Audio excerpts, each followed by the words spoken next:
Seguindo ao artigo 253 do Código Penal, a gente vai encontrar um dispositivo que traz uma lógica ou um texto, uma adequação típica que é distinta da que a gente aprendeu em incêndio, ou em explosão, ou em gás tóxico ou asfixiante, ou nos crimes de inundação, crime de desabamento, desmoronamento, né? Aqui trabalha, né, o artigo 253, ele vai trabalhar com a fabricação, fornecimento, aquisição, posse ou transporte de explosivo, gás tóxico ou asfixiante, né? Então vai se referir especificamente a substâncias que podem causar resultado dos dois tipos penais anteriores, que seria a explosão e gás tóxico ou asfixiante. Importante destacar que esse artigo não se refere a substâncias incendiárias. Substâncias incendiárias está previsto no artigo 16, parágrafo 1º, inciso 3º do Estatuto de Desarmamento. E aqui traz uma série de verbos nucleares, né? Portanto, um tipo misto alternativo, sobre as possibilidades de fabricar, fornecer, adquirir, possuir, transportar, sem licença de autoridade, substância ou engenho explosivo, gás tóxico ou asfixiante, ou material destinado à sua fabricação. Pena aqui de 6 meses a 2 anos e multa, não há modalidade culposa. Então vamos analisar alguns aspectos da adequação típica desse tipo penal.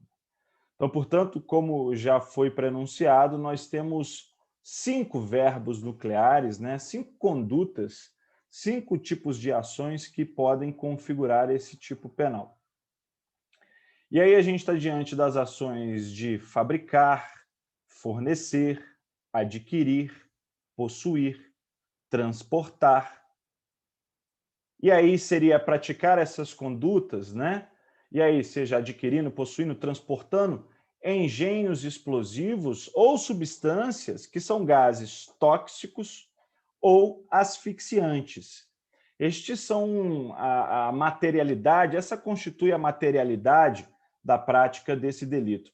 Ou, inclusive, até elementos, substâncias destinadas à produção de gases tóxicos ou asfixiantes, ou destinada à produção de explosivos, né? E é fundamental, como um elemento normativo do tipo, que essa fabricação, esse fornecimento, essa forma de aquisição, essa posse ou esse transporte, ela se dê, para que ocorra o tipo penal, ela se dê sem licença de autoridade, porque existem determinadas pessoas, empresas, que têm a licença de autoridade para praticar esses atos relativos à materialidade de explosivos ou gases tóxicos ou asfixiantes, né? Uma das possibilidades que nós temos de licença é a fiscalização que é feita pelo Exército, está no Decreto 10.030 de 2019, onde ele faz análise, por exemplo, da produção e comércio de substâncias e engenhos explosivos, né? Então é sempre importante analisar os critérios de licença para saber se o agente está ou não praticando este tipo penal, este delito, né? Temos aqui alguns exemplos jurisprudenciais que podem ser destacados, né?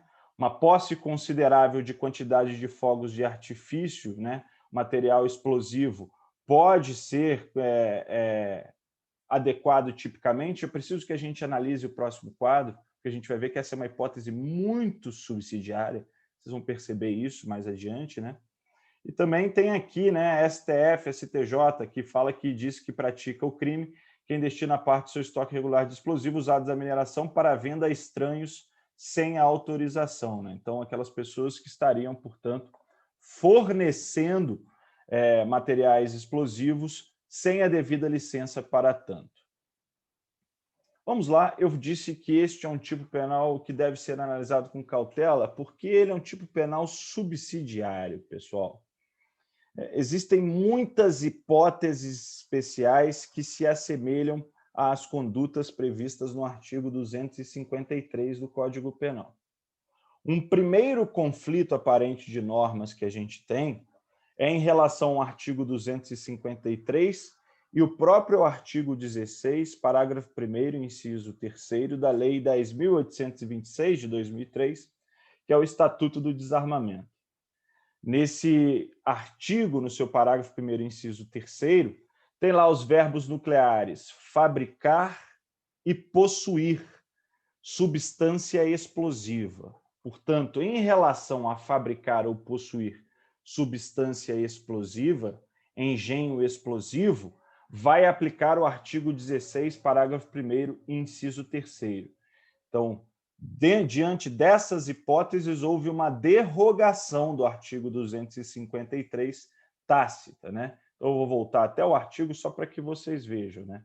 No caso de fabricar ou possuir qual objeto material, substância ou engenho explosivo, aplica-se o Estatuto do Desarmamento no artigo 16, parágrafo 1º, inciso 3º. Isso, inclusive, é tema da própria jurisprudência, como a gente vai analisar, e tem aqui um acórdão do TJ de São Paulo falando sobre essa possibilidade de derrogação. Entretanto, o artigo permanece em vigência aos demais verbos nucleares em relação a engenhos explosivos e a todos os verbos nucleares em relação aos gases tóxicos ou asfixiantes. Uma segunda distinção também, levando em consideração o princípio da especialidade e aí entendendo que aqui, de fato, estamos diante de uma hipótese subsidiária, é que, quando estamos diante de minas terrestres, então, na ideia da sua fabricação, na ideia de posse e assim por diante, deve-se aplicar o artigo 2º da Lei 10.300 de 2001, que traz hipótese específica quando a gente está diante deste objeto material. Ou, se a gente estiver diante de objetos que são nucleares, materiais nucleares, deve-se aplicar o artigo 22 da Lei 6.453 de 1977, né, que vai falar especificamente sobre possuir, adquirir, transferir, transportar, guardar, trazer consigo material nuclear. Mais uma distinção que deve ser também observada é que, se a venda ou fornecimento de explosivos for para criança ou adolescente, então, especificamente, essas ações para crianças ou adolescentes, deve-se aplicar o artigo 242 do Código do ECA, da Lei 8.069 de 1990. Né? E, por último, também, né, a gente tem que perceber que, se estivermos diante de uma pessoa que traz consigo explosivos, gases tóxicos ou venenosos, né, e que tenham como intuito a prática do crime de terrorismo, então é preciso analisar esse elemento subjetivo do agente, né? Se ele pratica essas ações destinadas à prática de terrorismo ou para auxiliar organizações terroristas, aplica-se o artigo 1º, parágrafo 1º da Lei de Terrorismo, Lei 13.260 de 2016. Então, vejam que existem hipóteses onde foi derrogado, hipóteses onde a gente tem que analisar a lei geral e perceber as distinções das leis especiais. Lei especial prevalece sobre a lei geral. Né? Também existem algumas questões que a gente pode observar quanto à classificação doutrinária. E quanto à classificação doutrinária, em primeiro momento, a gente pode analisar a sua classificação quanto ao resultado. Se a gente entender a classificação de resultado da maneira tradicional, como resultado naturalístico, né, material, formal ou mera conduta, a gente vai encontrar na doutrina a opinião que vai ser mais recorrente de que estaríamos diante de um crime formal, né, que é aquele crime de consumação antecipada. Então, antes mesmo que ocorra um resultado, já há aqui a possibilidade de uma adequação típica e que a pessoa responda por aquela ação praticada. Né? Entretanto, na minha opinião, alguns verbos nucleares, para mim, seriam crimes de mera conduta, né? Como, por exemplo, possuir, transportar. Para mim, na minha opinião, na análise quanto aos resultados naturalísticos, se adequa mais aos crimes de mera conduta. Se a gente for analisar quanto ao resultado jurídico, há divergência doutrinária. Né? Bittencourt entende que o artigo 253 é um crime de perigo abstrato, portanto, presume-se que essas condutas geram um perigo a um número indeterminado de pessoas.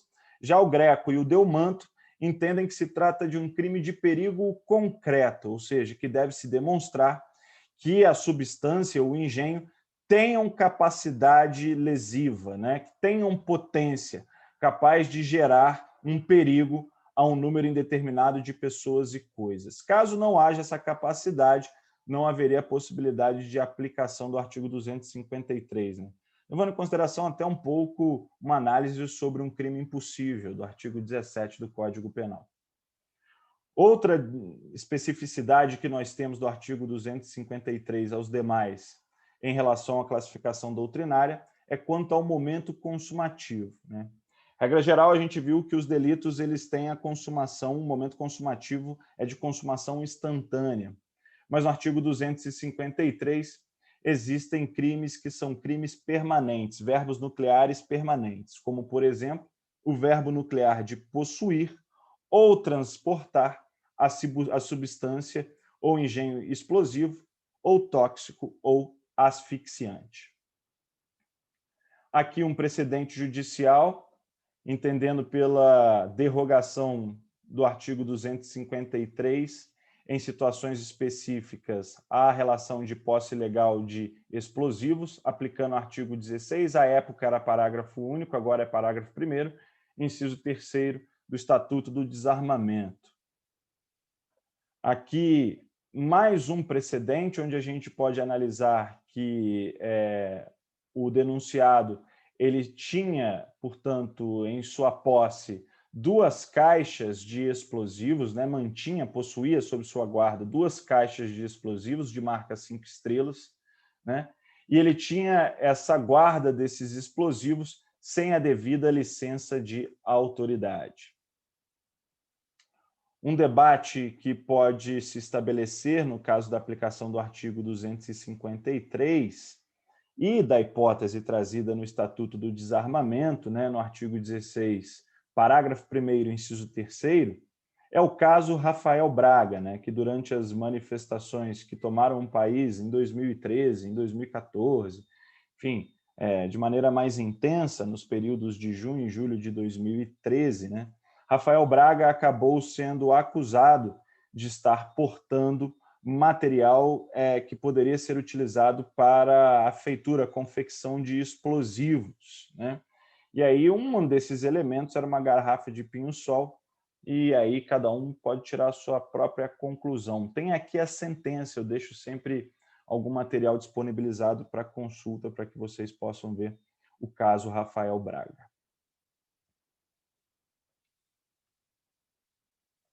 É isso, pessoal. Acho que esses são os pontos mais importantes do artigo 253.